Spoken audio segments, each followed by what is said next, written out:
Joy Taylor is joining me. This could be the best hour of all the hours. I really think it could be. Very excited for this. Joy Taylor joining me again. I'll also tell you, I got a buy-seller hold. This is going to be, for the next 6 or 7 minutes, Joy, this can be fun for me. Because you know this, in like July and August, I make my NFL predictions. Right. And then over the course of a season, we kind of keep track. We've been very good on the AFC this year. But you are allowed to amend your prediction. Yeah, a couple of times in the preseason based on injuries. I've been money all year on the AFC. I mean, literally, it's the most accurate. I've been doing this for 20 years. Most accurate I've ever been in a conference. NFC is a mess. And I think in the playoffs, the NFC is going to be much more predictable, and the AFC is going to be chaos. So I'm going to lay this out. I want you to hold me to it. All you bloggers, all you media critics, all the people that hate me, over the next 5 minutes, I want you to hold me to it because this is what I think is going to happen. And by the way, Joy, 14 of the 16 games this weekend have playoff implications. So I'm going to make some predictions why I see the teams as I see the team. So let's start with the NFC. Here at Fox, we're NFC. So let's make my predictions. Here we go. First weekend of the NFL playoffs. Seattle, a 5 seed, will face Dallas, a 4 seed. There's all sorts of talk about Dallas today in the papers. Jason Garrett, oh my God, they're going to win. They're going to win their division. Seattle's going to go to Dallas, and Dallas is going to win that hard-fought, low-scoring football game by 4 to 7 points. I think Dallas is a more complete team. I think Dallas, if you look at the splits, Dak is a much better home quarterback than he is a road quarterback if you look at passer rating. So I think Dallas will host Seattle. Dak will play well. They'll be able to have a little support from Amari and Zeke, and Dallas will win that game. It'll be a good competitive game, but they'll win by 4 to 7 points. Okay, I have Philadelphia. Every year in the NFL, there's a team that makes it, and we're like, how the hell did they get in? Philadelphia is going to go 2-0 the next couple of weeks, and I think Minnesota's going to blow it. And I think Minnesota has a chance to lose this weekend at Detroit. So Philadelphia is going to backdoor their way into this thing. And we know they've got a great roster. We know they got players. And they're going to go to Chicago. And they're going to get pushed around in Chicago. This is going to be a tough place to play. First time the Bears have won a division since 2010. They're going to have a great game plan. They're going to play their butts off. And Chicago's going to beat Philadelphia by about a touchdown or more. So Dallas and Chicago in the NFC come out home winners with W's. Now, the second weekend, the 4 seed Dallas goes to New Orleans, the 1 seed. And New Orleans is going to say, oh, I remember you. You beat me on national TV in a standalone game. We're not going to let that happen again. Dak on the road, not as effective as at home, and the Saints win this game comfortably like 28-20. Then the Bears, who beat Philadelphia, face the Rams. You know I've been selling and shedding my Rams stock for a month. But the Rams are going to be healthy off a bye. They're at home, and Sean McVay, with 2 weeks, is going to put in a really nice game plan, and they're going to squeak by the Bears. Sean McVay is great off a bye, off a loss to start the season. You give Sean McVay's brain an extra week to prepare a game plan at home. Goff plays better at home. I think the Rams win a low-scoring 23-21 game. Then we get to the NFC Championship, the 2 seed Rams at the number 1 seed New Orleans, and I like the Saints to win that game. I think, again, if we'd have guessed this game 2 months ago, we would have thought it would be a shootout. I think it'll be a low-scoring game, and the Saints have the significantly better defense. So let's stop right there. Let's stop right there. Camera on me, let's stop right there. So Saints win the NFC. Chalk. Now, hold me to it. Let's go to the AFC, where we got all sorts of stuff happening in the next 2 weeks. I think the Colts are going to get in. They're going to win the next 2 games. They're going to beat the Titans. They always do to end the year as a 6 seed at the Texans. Now, that means I think the Texans are going to lose at Philly this weekend. They're an underdog. I think they will. By the way, do you know they've never beaten a Philadelphia team, the Texans? Didn't win in Houston? Houston's never 0-10 all time. Doesn't mean anything, but that's weird. So I think Philly beats them. So the Colts will face the Texans in Houston, where they just beat them, and they're going to beat them again. It'll be very close. Yeah, Andrew Luck eats this secondary for lunch. He's thrown for like 800 yards or something against them. And I think the weakness of the Texans is actually their secondary outside of Joseph. So I think he beats them in a close game. The Kansas City Chiefs are going to lose at Seattle this weekend and become a 5 seed. I know you think I'm crazy, but I think the Chargers are going to win out, and the Chiefs are going to lose this weekend, become a 5 seed, and go to Pittsburgh a 4 seed, and Kansas City's going to win that game. Kansas City, in a crazy, fun game, is going to go, and they're going to beat Pittsburgh in the most entertaining playoff game of the entire year.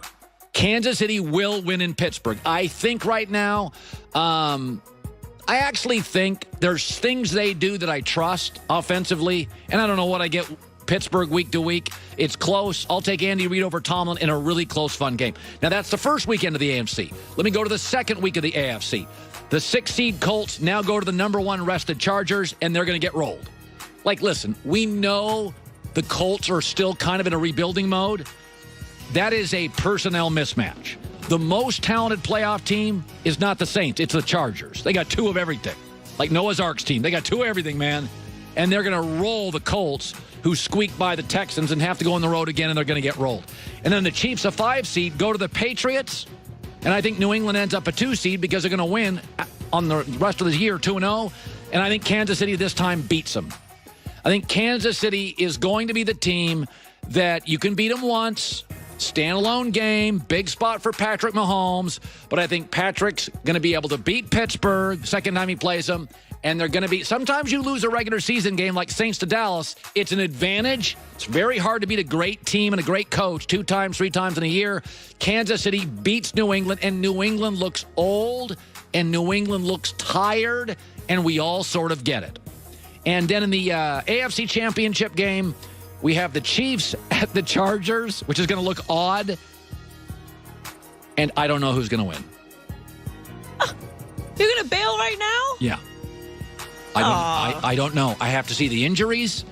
I have to see Kansas City will have gone on the road. Pittsburgh, New England. My gut tells me the Chargers are going to win this game, but I want to see how much health and gas the Chiefs have after a Steeler-Patriot. Because remember, the Chargers get a rest, then they get the Colts at home who are beat up. My gut feeling tells me the Chargers, a team I've been on for 2 months, I'm going to watch them live this weekend against Baltimore. My gut tells me the Chargers win this game. It is the Chargers and the Saints in the Super Bowl, which would be would be an incredible Super Bowl. Who has the Super Bowl this year? CBS? Oh, good Lord. Tony Romo's going to go nuts. Won't be able to control himself. So my gut is Chargers over the Chiefs, but I'm gonna hold off because I do want to see what Kansas City has left in the tank. If they go through 2 emotional wins over Pittsburgh and New England, it is really hard. So if they roll Pittsburgh and New England, then I feel great about it. But if they go through these 2 wild finishes and the Chargers roll the Colts and they're sitting there like, yeah, that to me, I got to see Kansas City's playoff performance. How was that? it was good until you decided to not give the answer. I said I'm leaning Chargers. I'm leaning Chargers. I actually tend to agree with you. Can I say something about? I want to say something about Andrew Luck did not make the Pro Bowl. Leighton Vander Esch didn't for the Cowboys. Right. Andrew Whitworth didn't for the Rams. But the biggest snub. Think about this. I'm reading 2 articles today on who got snubbed. Andrew Luck's not in either article. So Andrew Luck not only got snubbed, he was even snubbed by the snub list. Folks, we all know he's talented. Here's the thing about Andrew Luck. Everybody admits he's talented. I just appreciate him more than everybody else, and here's why. Most people in life pay for exciting and drama and fireworks and fun and the party and loud. That's what most Americans pay for. I want to be at the party. Drama, fun, loud, concerts. I'm the opposite. It's a psychological thing. Had chaos as a kid in my life. I pay for quiet. I go off hours off into restaurants. I seek quiet on vacations. I got a bunch of noise at home. I tend to seek and pay for quiet. And this is why I love Andrew Luck. Aaron Rodgers inherited a playoff roster, a world-class, roster, momentum, stability, and it's been drama for 10 years. Andrew Luck inherited an impulsive owner, coach and GM fired, awful roster, and there's never any drama. I think about this all the time. Why do I like Andrew Luck so much more than everybody else? Because we all know he's talented.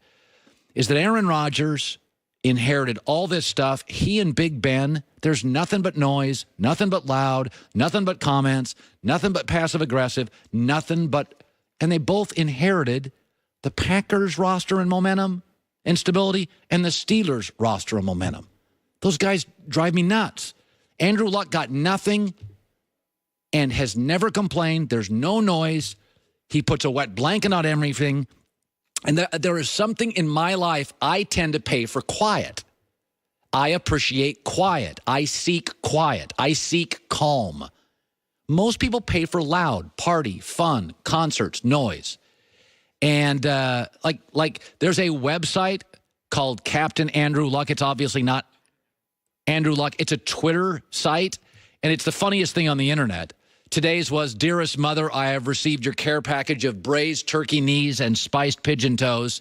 And the unit continues to prepare for the Giants. Word may have reached you. I was not among the Pro Bowl honorees, yet others in our unit were. That is just as special to me, Andrew." And what makes that Twitter handle so funny is there's some honesty to it. That's kind of who he is. He's always seeking others, humility, quiet, calm, predictability. And I think we should have a new award for Andrew Luck. Nobody's going to give him the MVP. How about the MBVP, the most boring, valuable player? And I keep thinking, why do I like him so much more than everybody else? Because he delivers something that I seek in my life. Quiet, fun, space, no drama, and I just like him.